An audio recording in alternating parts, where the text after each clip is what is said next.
Sharing शुरू हुई। ठीक है। अतः सप्तमो अध्याय, जिस मनुष्य ने को कभी ग्रहण नहीं किया उसका जीवन जो है क्या बताया जा रहा है, कुत्ते की पूंछ के समान है, जिससे ना तो वो अपने गुप्तांगों को ढक सकता है और ना काटने वाले मच्छरों आदि कीड़ों के को उड़ा सकता है। देखिए यहाँ पे क्या है, अगर आप गाय से कंपेयर करें, देखिए ठीक है, तो यहाँ पे पहले तो इसको समझिए, जो इंसान जो है लर्निंग नहीं चाहता, मतलब जैसे कि एक टाइम के बाद वो सोचता है कि अब मैं क्या पढूं, मतलब वो सीखना नहीं चाहता, उस इंसान को किससे कंपेयर किया, डॉग से, क्योंकि डॉग की पूंछ इतनी छोटी होती है कि वो अपने मतलब बॉडी पार्ट्स को नहीं ढक पाता। दूसरा क्या बोल रहे हैं कि वो अपने पूंछ से अगर उस पे मतलब मच्छर वच्छर काट रहे हैं तो इतनी छोटी पूंछ होती है कि वो उसको हिला के भी ठीक नहीं कर सकते। जैसे गाय की पूंछ बहुत लंबी होती है तो वो एक बार झटाका मारती है तो उसकी पूंछ से वो जो है सारे मच्छरों को भगा देती है। वैसे यहाँ पे कंपेयर किया गया है। ठीक है, नेक्स्ट है साक्षी, पढ़िए फर्स्ट श्लोक को।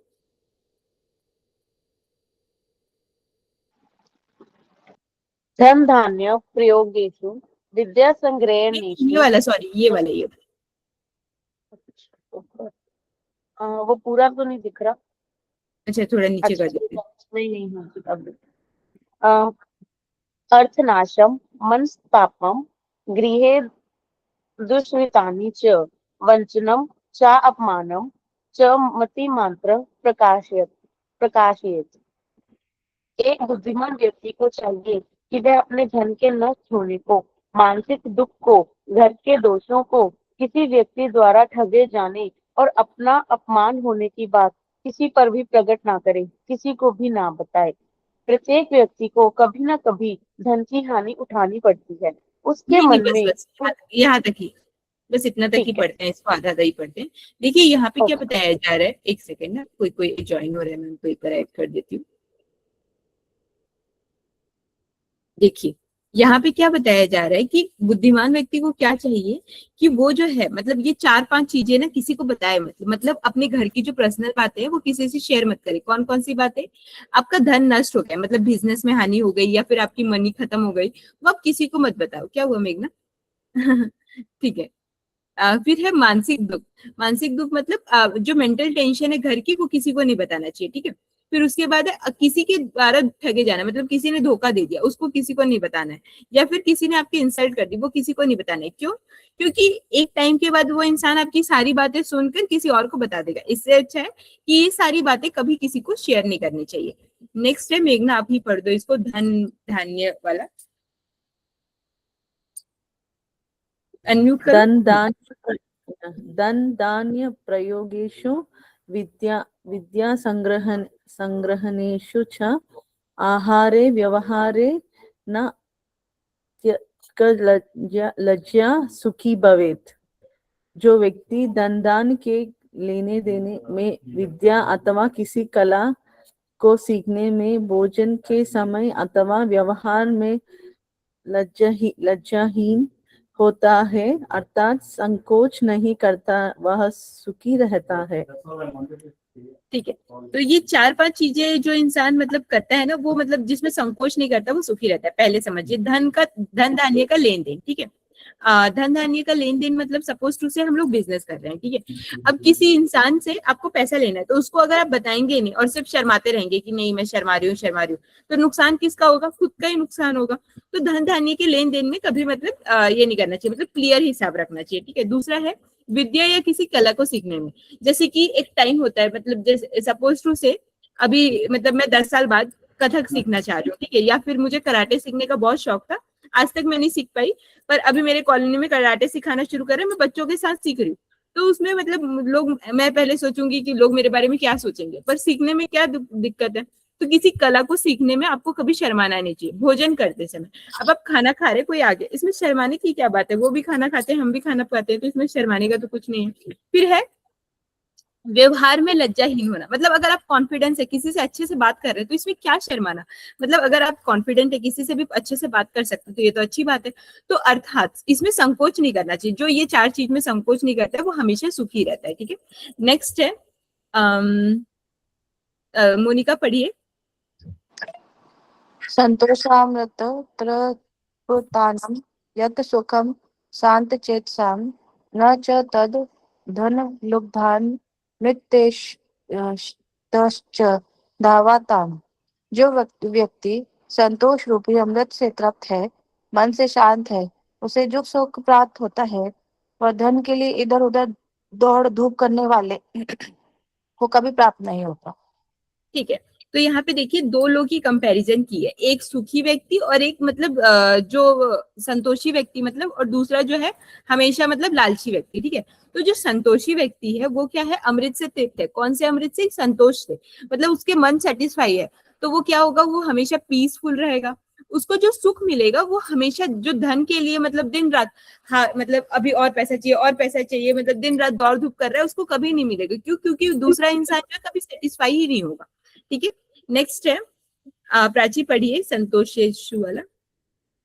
संतोष संतोष शिशु कर्तव्य सुधारे भोजने धने चित तिषु चैव न कर्तव्यो धैर्य ने तप दान्यम। अपनी पत्नी, भोजन और धन, इन तीनों के प्रति मनुष्य को संतोष रखना चाहिए, परंतु विद्या, अध्ययन, तप और दान के प्रति कभी संतोष नहीं करना चाहिए। ठीक है। तो देखिए यहाँ पे 6 चीजें हैं। ठीक है। 3 चीजें हैं जिसमें आपको सेटिस्फाई रहना चाहिए, और 3 चीजें जिसमें आपको कभी सेटिस्फाई नहीं कर रहना चाहिए। पहले 3 चीजें जो सेटिस्फाई वाली है उसको समझते हैं। अपनी पत्नी, मतलब अपनी पत्नी बोलिए, लाइफ पार्टनर समझिए कि अपने लाइफ पार्टनर से हमेशा सेटिस्फाई रहना चाहिए। कभी कभी क्या होता है, हम दूसरों के लाइफ पार्टनर से अपने लाइफ पार्टनर का कंपेरिजन करते हैं, देखो वो कितना अच्छे से कुछ कुछ करते हैं, तो हम उनको मतलब हमेशा मतलब बोलते रहते हैं कुछ कुछ। तो इसलिए ऐसा नहीं करना चाहिए, क्योंकि कहीं पे आपके लाइफ पार्टनर अच्छे, कहीं पे कुछ। तो इसलिए हमेशा अपने लाइफ पार्टनर से सेटिस्फाई रहना चाहिए। भोजन जो खाने को मिल जाए उसमें सेटिस्फाई रहिए। फिर उसके बाद है धन, इसमें हमेशा सेटिस्फाई रहना चाहिए, धीरे धीरे वृद्धि होती है। ठीक है। अब कहाँ पे सेटिस्फाई नहीं रहना चाहिए, विद्या धन, मतलब निरंतर सीखने का प्रयास करना चाहिए। ऐसा नहीं है कि आज मैंने इतना सीख लिया तो अब और नहीं सीखना, और सीख लूंगी तो कोई फायदा नहीं होगा। हमेशा लर्निंग करना चाहिए, मतलब एक सर्टेन एज ऐसे नहीं होता है कि अब तो मैं इतनी बड़ी हो गई, अब क्या कर फायदा सीखने का, नहीं, सीखते रहना है, सेल्फ इम्प्रूव। फिर तब तब मतलब सेल्फ इम्प्रूवमेंट, हमेशा सेल्फ इम्प्रूवमेंट करना चाहिए। ऐसा नहीं है कि मतलब अब कुछ नहीं करेंगे, कुछ पढ़ेंगे नहीं, ऐसा नहीं है, हमेशा मतलब और दान, अच्छी चीजें करते रहना चाहिए। ऐसा नहीं है कि अब मैंने 10 अच्छी चीजें कर ली, अब मैं कुछ नहीं करूंगी, अब मेरा अच्छी चीजें करने का टाइम खत्म हो गया, नहीं, हमेशा अच्छा करना चाहिए। ठीक है।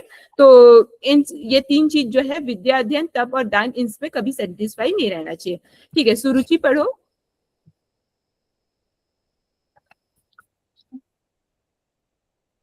सुरुचि, सुरुचि नहीं है लग रहा है मेरे को। ठीक है। सुचरिता पढ़ो। विप्रय विप्रः न्ययोश्च दम्पत्यो स्वामी भृतयो अंतरेण न गंतव्य हलस्य वृषभस्य च। दो ब्राह्मण के बीच से, ब्राह्मण और अग्नि के बीच से, पति पत्नी के बीच से, सेवक और नौकर के बीच से, तथा हल बैल के बीच से कभी नहीं निकलना चाहिए। ठीक है। तो देखिए अब इसको पढ़ने से क्या समझ में आएगा कि दो ब्राह्मण खड़े हैं, उनके बीच से कभी पार नहीं करना चाहिए, पर ये नहीं बोल रहा है। ये श्लोक क्या बताना चाह रहा है कि इनके बीच में कभी पढ़ना नहीं चाहिए। मतलब जैसे कि, मतलब ऐसा नहीं होता कि हम, मैम मेरी ऑफिस की कॉल है इसलिए मैं आ रही। ठीक है, ठीक है, ठीक है। तो यहाँ पे क्या है, दो ब्राह्मणों के बीच, मतलब किसी के बीच में जबरदस्ती का इंटरफेयर नहीं करना चाहिए, इसके ऊपर बात की जा रही है। ठीक है। तो किनके बीच में इंटरफेयर मत कीजिए, दो ब्राह्मण। अब दो ब्राह्मण जो है वेद के बढ़िया बढ़िया बातें कर रहे हैं। ठीक है। हम लोगों ने यहाँ पे 2-4 भगवत गीता की बात पढ़ ली, अब हम उनको जाके आत्मा के बारे में समझा रहे हैं। हमें खुद को तो ढंग से पता नहीं है, अब हम उनको जाके बताने जाएंगे तो हम लोग का ही पोपट होगा। इससे अच्छा है कि दो ब्राह्मणों के बीच में कभी नहीं पढ़ना चाहिए। ब्राह्मण और अग्नि, मतलब ब्राह्मण जो यज्ञ कर रहा है उसके बीच में आपको कभी नहीं पढ़ना चाहिए। पति पत्नी के बीच में तो कभी पढ़ना ही नहीं चाहिए। क्योंकि क्या होता है, मतलब उन लोग की लड़ाई हुई है, आप बोल दिए कि हाँ ये अच्छी है, मतलब आपकी फ्रेंड के साइड हो गए आप। ठीक है। फिर बाद में वो दोनों तो साथ में हो जाएंगे और आपको अलग कर देंगे, आप उनके दुश्मन हो जाओगे। इससे अच्छा है कि कभी पति पत्नी के बीच में मत पढ़ो। ठीक है। वो लोग अपना ही सॉर्ट आउट कर लेंगे। सेवक और नौकर, मतलब मालिक और नौकर के बीच में कभी नहीं पढ़ना चाहिए। क्या पता वो दोनों फिर से सॉर्ट आउट कर ले और आप अलग उसमें दुश्मन कहला जाओ। और हल और बैल, एक बैल है और हल है, उसके पास कभी मतलब उनके बीच में नहीं पढ़ना चाहिए, नहीं तो आपको ही चोट लगे। ठीक है। ठीक है। तो ये 5 चीज के बीच में कभी नहीं पढ़ना चाहिए। ठीक। और कौन कौन है जिन्होंने नहीं पढ़ा है, अब एक बार देखते हैं। विशाखा पढ़िए। पाधव्य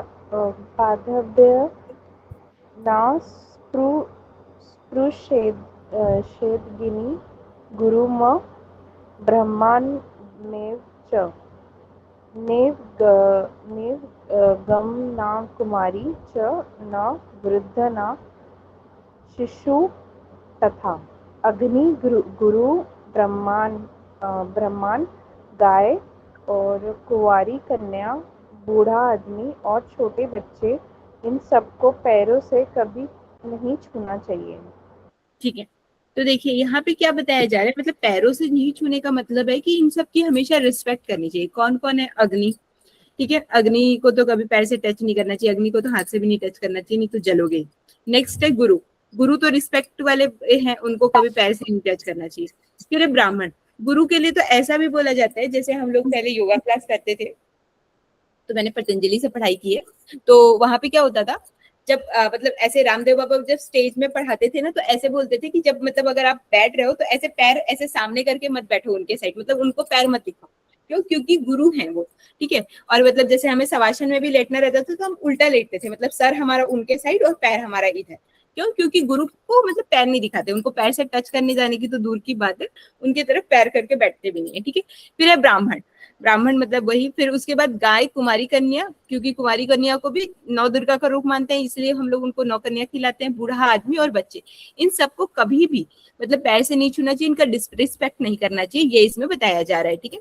नेक्स्ट है, अब मेरे हिसाब से सबने पढ़ लिया, अब स्टार्टिंग से फिर से पढ़ते हैं। साक्षी पढ़िएगा। शकटम पंचहस्तेन दशहस्तेन वाजिनम हस्ती शतहस्तेन देश त्यागेन दुर्जनम। बैलगाड़ी से 5 हाथ, घोड़े से 10 हाथ और हाथी से 100 हाथ दूर रहने में ही मनुष्य की भलाई है, लेकिन दुष्ट से बचने के लिए यदि स्थान विशेष का त्याग भी करना पड़े तो हिचकना नहीं चाहिए। ठीक है, तो देखिए यहाँ पे क्या बताया जा रहा है, मतलब ना मानसिक दुख, मतलब मानसिक सुरक्षा और शारीरिक सुरक्षा के ऊपर बताई जा रही है, ठीक है। तो शारीरिक सुरक्षा समझते हैं, मतलब फिजिकल अपने आप को कैसे बचा सकते हैं। बैल गाड़ी है, ठीक है, बैलगाड़ी से 5 हाथ दूरी रखना चाहिए, मतलब 5 हाथ दूर। घोड़े से 10 हाथ दूर रहो और हाथी से 100 हाथ। क्यों? क्योंकि वो लोग अगर भागे या कुछ किए तो हमें चोट लग सकती है। पर अगर कोई दुष्ट इंसान है, दुष्ट मतलब कोई बुरा व्यक्ति है, ठीक है, तो वो अगर आपके पास बैठा भी है ना, तो वहां से आपको उस कमरे को भी आप अगर आप छोड़ के जा रहे हो तो उसमें कोई मतलब संकोच की बात नहीं है। क्यों? क्योंकि वो इंसान अगर आपके पास रहेगा ना, वो इतनी उल्टी सीधी बातें बोल देगा कि वो मतलब 10 दिन आप सोचते रहोगे कि हे भगवान, ऐसा भी चीजें था क्या।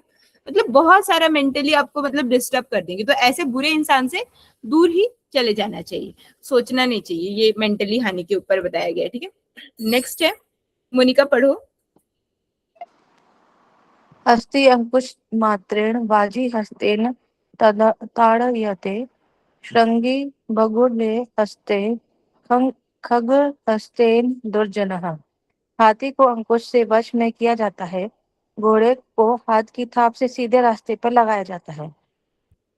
सींग वाले पशुओं को डंडा मारकर सीधे रास्ते पर लाया जा सकता है, परंतु दुष्ट व्यक्ति को हाथ में पकड़ी हुई तलवार से मारा जाना चाहिए, क्योंकि वह वश में नहीं आता, उसे नष्ट ही करना होता है। ठीक है, तो यहाँ पे भी फिर से वही वाला है, दुष्ट व्यक्ति और नॉर्मल इंसानों पे बताया गया कि कैसे किसको कंट्रोल पे ला सकते हैं, ठीक है। तो हाथी को अंकुश से कंट्रोल पे लाते हैं। अंकुश मैंने एक बार सर्च किया था कि अंकुश कैसा होता है, मैं दिखाती हूँ। देखिए, एक ना लोहे की रॉड रहती है ऐसे, और इसमें मतलब एक मतलब ऐसे करके ये तो लकड़ी का ही रहता है, पर ये वाला जो एरिया है ना, नोकीला लोहे का रहता है, जैसे हथौड़ा टाइप, मतलब हथौड़ा नहीं बोल सकते, कुदारी टाइप। उसमें क्या करते हैं, ऐसे हाथी के ऊपर जो बैठा रहता है ना, उसको पकड़ के बैठा रहता है। जैसे ही हाथी इधर उधर डोलने की कोशिश करता है, उसको उसको चुभाते हैं, ताकि वो अंकुश मतलब वो शांत हो जाए, इधर उधर भागे मत, क्योंकि वो दर्द से वो वहां पे शांत हो जाता है। फिर हो गया घोड़ा। घोड़ा जब कूदने की कोशिश करता है, धीरे धीरे उसको टैप करके हम शांत करने की कोशिश करते हैं। फिर है सींग वाला पशु, मतलब गाय हो गया, कोई और जानवर हो गया, उसको क्या है, डंडा से मतलब शांत करने की कोशिश करते हैं, इन सब चीजों से कंट्रोल करते हैं। पर जो दुष्ट इंसान है, उसको जो है मतलब, अब पहले जमाने में लोगों के हाथ में तलवार रहती थी, इसलिए बोल रहे हैं कि तलवार से उनको मार देना चाहिए, क्योंकि वो वश में नहीं आता। अब आप ही मूवीज में देखते होंगे कि कोई इंसान है, मतलब हम दया में उसको छोड़ देते हैं कि हाँ यार चलो माफ कर दिया, फिर वो इंसान क्या करता है, पीछे जो तलवार पड़ी है उसी से अच्छे इंसान को मार देता है। ये होता है मतलब मूवीज में, अगर आप लोगों ने देखा होगा। तो इसलिए दुष्ट इंसान कभी सुधर नहीं सकता, उसको मतलब ये अभी के टाइम पे नहीं है, अभी तो मर्डर का केस हो जाएगा अगर आप किसी को मारने जाओगे तो, पर उस टाइम पे बोलते थे कि मतलब उसको मार देना चाहिए। ठीक है, चलिए मेघना पढ़िए।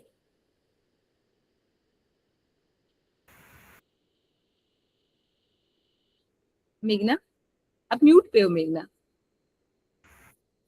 तुष्यन्ति भोजने विप्रा मयूर धनगर्जिते साधवः परस्पतौ कलह परिविपतिषु। ब्राह्मण भोजन से तृप्त हो जाता है, मोर बादलों के गर्जन पर सज्जन दूसरों के संपन्न और सुखी देखकर, परंतु दुष्ट दूसरों की विपत्ति में पड़ा देखकर प्रसन्न होते हैं। ठीक है, तो यहाँ पे बताया गया है कि मतलब ना आप ये समझ सकते हैं किसी इंसान के खुश होने से कि कैसा उसका नेचर है। ठीक है, इसको समझते हैं। ब्राह्मण क्या है, भोजन को मतलब ब्राह्मण आता है घर पे, उसको खाना दे दो वो खुश हो जाता है। मोर जो है सिर्फ बादलों को गरजते देखकर वो खुश हो जाते हैं, अपना डांस करने लग जाते हैं। सज्जन इंसान जो है दूसरों के सक्सेस को देखकर खुश होते हैं, पर जो बुरा इंसान है ना वो दूसरों को विपत्ति में देखकर खुशी होता है। तो अगर आपको समझना है कि ये इंसान कैसा है तो उसको दूसरों की सक्सेस दिखाइए। अगर उसको दूसरों की सक्सेस देखकर जो है जलन होने लग जाए तो आप समझ जाइएगा कि ये दुष्ट इंसान है। एक हमारे ही रिलेशन में एक इंसान है, उनको ना ऐसा होता है कि किसी की नौकरी लग जाती है तो वो बोलते हैं कैसे इसकी नौकरी लग गई, मतलब उनको ना बहुत मतलब चिढ़ हो जाती है कि कैसे इसकी जॉब लग सकती है। तो मतलब उनको देख के मुझे पता चलता है कि हाँ ये कैसे हैं। तो मतलब ये चीज है कि अगर आपके सामने ऐसा कोई इंसान है तो आपको पता चल जाएगा कि उसका नेचर कैसा है। ठीक है, नेक्स्ट है प्राची पढ़िए अनुमूलम वाला को। अनुलोमेन बलिनम प्रतिलोमेन दुर्जनम आत्मतुल्य बलम शत्रुम विनियम बलेन वा। बलवान शत्रु को अनुकूल तथा दुर्जन शत्रु को प्रतिकूल व्यवहार द्वारा अपने वश में करे। इस प्रकार अपने समान बल वाले शत्रु को विनम्रता या बल द्वारा जो भी उस समय उपयुक्त हो अपने वश में करने का प्रयत्न करना चाहिए। ठीक है, तो देखिए कैसे हम किसी पे कंट्रोल ला सकते हैं ये चीज बताया जा रहा है। ठीक है, मतलब बलवान शत्रु है। ठीक है, मतलब बलवान शत्रु को या फिर अपने अनुकूल तथा दुर्जन शत्रु के प्रति क्या है, प्रतिकूल व्यवहार द्वारा अपने वश में किया जा सकता है। मतलब यहाँ पे अगर आपसे कोई बहुत बलवान है, ठीक है, तो वो जैसा कह रहा है उसके हिसाब से करके मतलब उसको वश में कर सकते हैं। पर जो इंसान समान बल वाला है, ठीक है, उसको कैसे वश में लाना है, सामान्य बल वाले को मतलब प्रयत्न करके विनम्रता के द्वारा उसे आप मतलब प्यार से बात करके या बल द्वारा भी आप उसको वश में कर सकते हैं। ये चीज यहाँ पे बताया जा रहा है। ठीक है, सुचरिता पढ़िए। बाहुबीर्य राज्यो ब्राह्मणो ब्रह्म विद्यवली रूपयो बनमाधुर्य स्त्रीणा बलमुत्तमम्। राजा का बल अथवा शक्ति उसकी भुजाओं का बल है, ब्राह्मण का बल उसका ज्ञान है और स्त्रियों का बल रूप और यौवन के साथ साथ उसका सुमधुर व्यवहार है। तो यहाँ पे क्या क्या है, किसका बल क्या है ये समझते हैं। ठीक है, तो हर इंसान को अपने बल को समझकर उसके हिसाब से वर्क करना चाहिए। पहला चीज है राजा का बल, उसकी सेना, मतलब राजा जो है लीडरशिप है, ये सब उसका नेतृत्व करने का जो गुण है वो उसका बल है। ब्राह्मण का बल क्या है, उसका नॉलेज है। अब फीमेल्स का बल क्या है ये समझिए। फीमेल्स का बल क्या है, उनकी सुंदरता, उनका सुमधुर व्यवहार, मतलब सुमधुर व्यवहार मतलब उनका जो अच्छा बिहेवियर है वही उनका सबसे बड़ा स्ट्रेंथ है। नेक्स्ट है विशाखा पढ़िए। नात्यन्तं सरले भारव गात्वा पश्य वनस्थलिमं छिदन्तं सरलास्त्र कुब्जास्त्रिष्टनि पादपम्। मनुष्य को अत्यंत सरल और सीधा भी नहीं होना चाहिए। वन में जाकर देखो, सीधे वृक्ष काट दिए जाते हैं और टेढ़े मेढ़े गांठों वाले वृक्ष खड़े रहते हैं। ठीक है, तो यहाँ पे क्या समझाया जा रहा है कि इंसान को ना बहुत ज्यादा सीधा नहीं होना चाहिए। अब ये नहीं बोल रहे हैं चाणक्य जी की छल कपट करो, पर थोड़ा चालाक भी होना चाहिए। क्यों? क्योंकि सबसे पहले अगर आप इसका एग्जाम्पल दे रहे हैं, जंगल में जाके देखिए कि जो स्ट्रेट वृक्ष होते हैं उसको मतलब वो कुछ अच्छा बन जाएगा करके उसको सबसे पहले काटा जाता है, और जो टेढ़े मेढ़े वृक्ष होते हैं उसको कोई ध्यान नहीं देता। क्यों? क्योंकि उससे कुछ नहीं बन सकता। तो इसलिए मतलब बहुत ज्यादा सीधा होना भी नुकसानप्रद है। ठीक है, अब स्टार्टिंग से पढ़ते हैं, जल्दी से आ जाओ। साक्षी पढ़ना।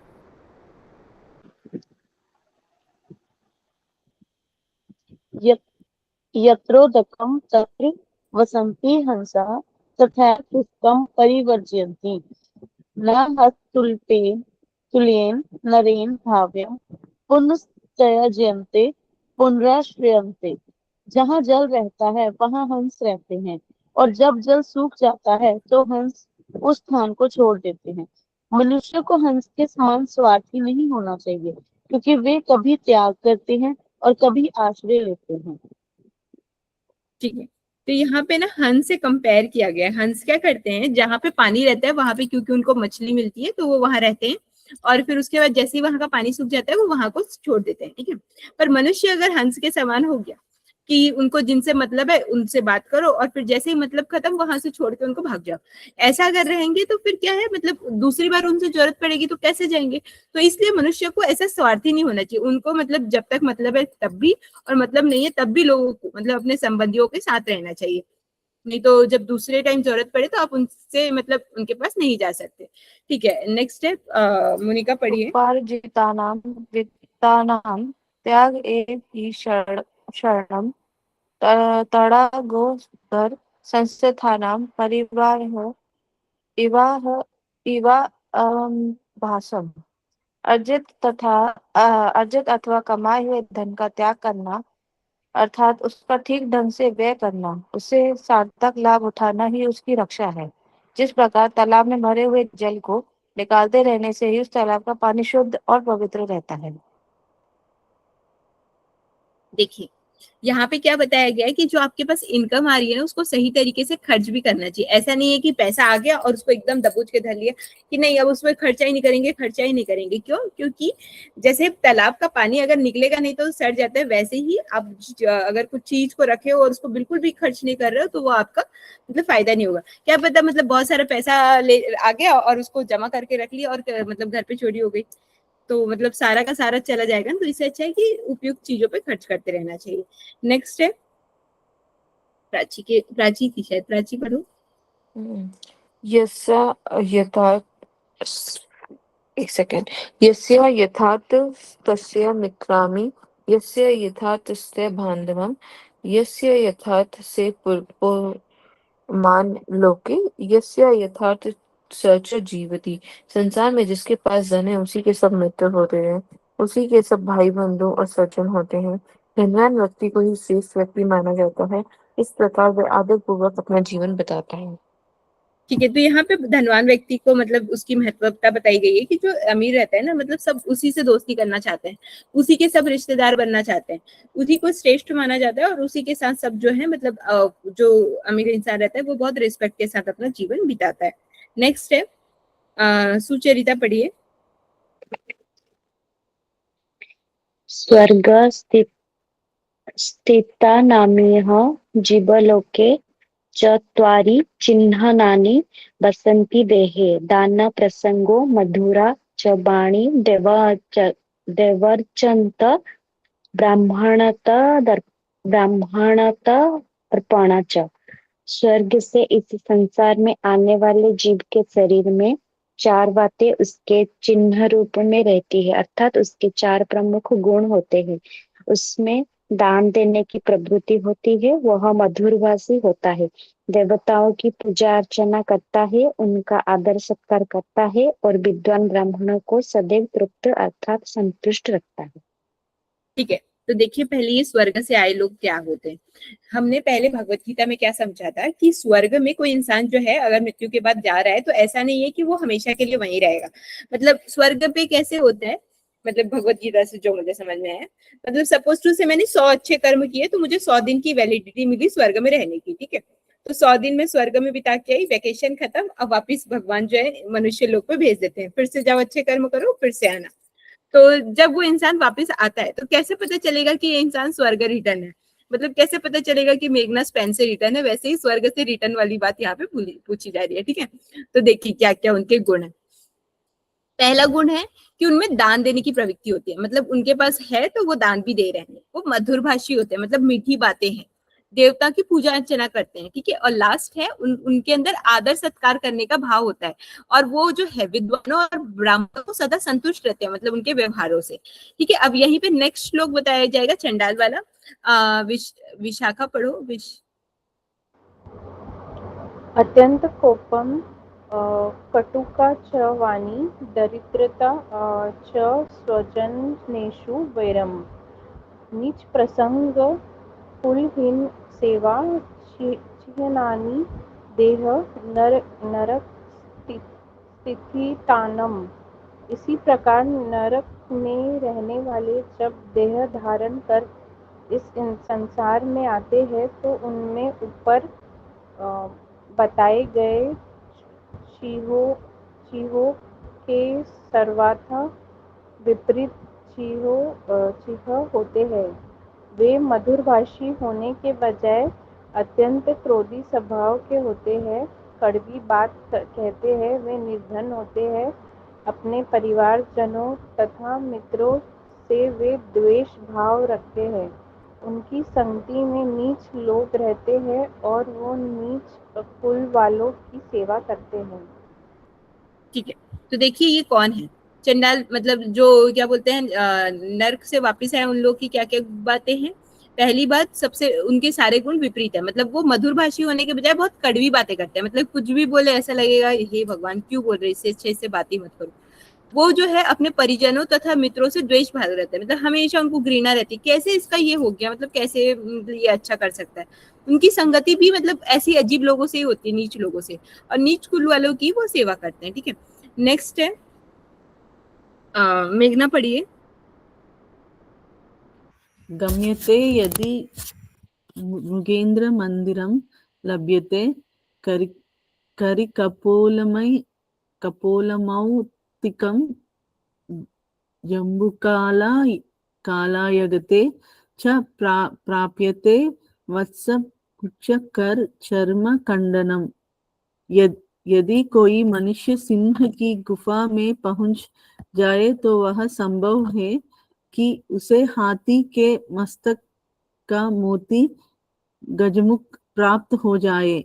लेकिन यदि कोई ग, ग, गंद गदिड़ गीदड़। की गीदड़ गीदड़ की गुफा में जाएगा तो वह उसे किसी बछड़े की पूंछ का अथवा गधे की खाल का टुकड़ा ही प्राप्त होगा। ठीक है, तो ये जो श्लोक है ना क्या बताना चाह रहा है, अच्छी जगह और बुरी जगह का कंपैरिजन कर रहा है, ठीक है। तो यहाँ पे एक है सिंह मतलब लॉयन, और दूसरा है गीदड़ मतलब फॉक्स। अगर आप गीदड़ की सॉरी फॉक्स क्या नाम है उसका, लॉयन, लॉयन के पास जाते हैं, लॉयन की गुफा में जाएंगे, तो लॉयन जो है स्ट्रेंथ और करेज को रिप्रेजेंट करता है। तो उसके पास हाथी के सर में जो गजमुक्ता, मतलब हाथी ऐसा बोलते हैं कि हाथी के सर में ना एक मोती होता है गजमुक्ता, वो मोती मिलने का आपको चांसेस है, ये नहीं बोल रहे कि मिल ही जाएगा, पर मिलने का चांसेस है, ठीक है। पर अगर आप गीदड़ के पास जाएंगे, फॉक्स के पास, तो फॉक्स जो है चालाक है और वो ज्यादा कुछ बड़े लोग को मार भी नहीं सकता, बकरी को मारेगा, वो बिठा घाल के मारेगा, और क्या है गधे वधे को उखाड़ेगा। तो उनके पास ऐसी चीजें मिलेगी, तो मतलब है कि अगर आप लो करेजियस लोग के पास जाएंगे, मतलब कावड़ लोग के पास जाएंगे, तो आपको ऐसी चीजें मिलेगी, आपका वैसे नुकसान हो। तो ये चीजें यहाँ पे बताया है, तो मतलब अपने फ्रेंड सर्कल अगर आप चूज करें तो मतलब सिंह के टाइप के लोगों को चूज करें, ना कि गिदड़ टाइप। नेक्स्ट है 3 श्लोक बाकी है। शून्य, हाँ पढ़ोगे मोनिका, पढ़ो। पुण्य पुष्पमेव वर्धम जीविते विद्या विना न गुहे गोपने शतम न च दश निवारणे। विद्या के बिना मनुष्य का जीवन कुत्ते की उस पूंछ के समान है, जिससे ना तो वह अपने शरीर के गुप्त भागों को ढक सकता है और ना ही काटने वाले मच्छर आदि को उड़ा सकता है। ये रिपीट है क्या? हाँ ये रिपीट है, स्टार्टिंग में ही दिया था, बार बार वही हो रहा है, ठीक है। साक्षी ये पढ़िए। वाचः शौचं च मनस शौचमिन्द्रिय निग्रह सर्वभूते दया शौचम् एव च श्रोत्रम् परा अर्थीनाम। वाणी की पवित्रता, मन की शुद्धि, इंद्रियों का संयम, प्राणीमान पर दया, धन की पवित्रता मोक्ष प्राप्त करने वाले के लक्षण होते हैं। ठीक है। तो देखिए मोक्ष प्राप्त करने की क्या क्या लक्षण है, मतलब मोक्ष जो इंसान मतलब फ्रीडम पाना चाहता है, उसके अंदर वाणी की पवित्रता है, मतलब कोई छल कपट नहीं है, मन में शुद्धि भी है। ठीक है। फिर उसके बाद है इंद्रियों में संयम, मतलब सेंस ऑर्गन पे कंट्रोल है, सबके लिए दया है तथा धन की पवित्रता भी है, मतलब जितना कमा रहा है उसमें वो खुश है। ऐसे ये जो चीजें हैं वो मोक्ष मतलब फ्रीडम पाने वाले लोगों के लक्षण है। सुचरिता पढ़िए, पूछ पे गंधे वाला। पुष्पे गंध तिले तैले काष्ठे अग्नि पयसि घृतम इक्षोगुंड तथा देहे पश्चास्तान विवेकः विवेकतः। जैसे फूल में सुगंध होती है, तिलों में तेल होता है, सूखी लकड़ी में अग्नि होती है, दूध में घी और ईख में गुड़ तथा मिठास होती है, वैसे ही शरीर में आत्मा और परमात्मा विद्यमान है। बुद्धिमान मनुष्य को विवेक का सहारा लेकर आत्मा और परमात्मा को जानने का प्रयत्न करना चाहिए। ठीक है। तो देखिए यहाँ पे क्या क्या चीजें बताई जा रही है, मतलब ये फूल की सुगंध ये सब तो आपको समझ में आ गया। हमारे अंदर भी क्या है, आत्मा और परमात्मा है। बुद्धिमान मनुष्य को इनको जानने की कोशिश करनी चाहिए, उनको मतलब पता करना चाहिए। ठीक है, ये बंद करती हूँ मैं जल्दी से।